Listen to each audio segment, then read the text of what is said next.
Lik, lu tahu tentang Pajajaran nggak?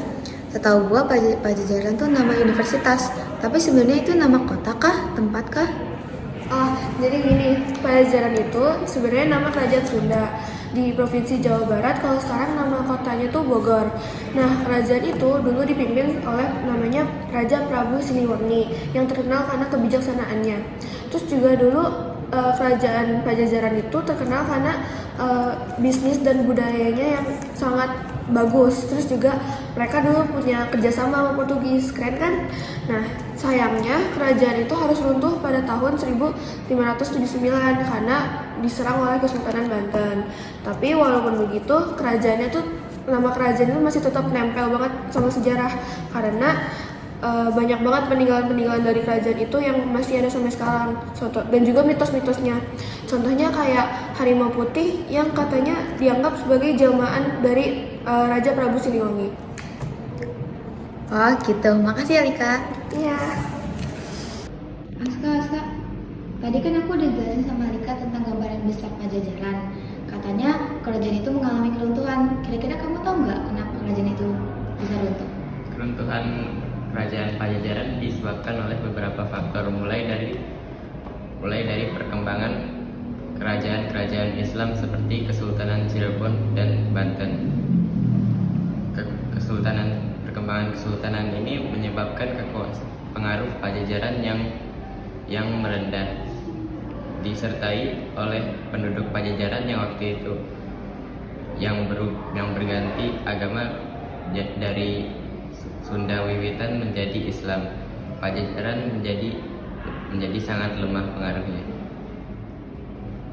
Tingkat keruntuhan Pajajaran yang paling tinggi mulai saat penyerangan ke ibu kota Pajajaran oleh Maulana Yusuf.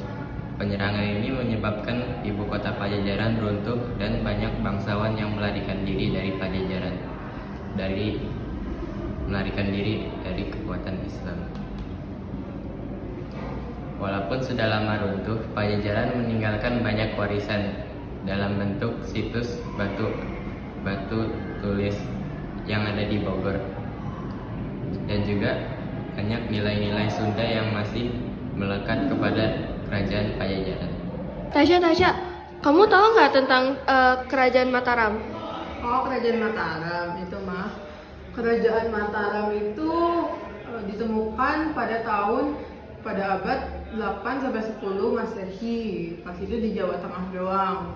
Nah, mereka tuh punya dua versi sebenarnya ya. Satu kerajaan Mataram kuno sama yang Mataram Islam. Nah, kalau misalnya yang Mataram kuno itu totalnya ada dua dinasti, yaitu dinasti Sanjaya yang berorientasi pada Hindu dan dinasti Shailendra yang pada agama Buddha.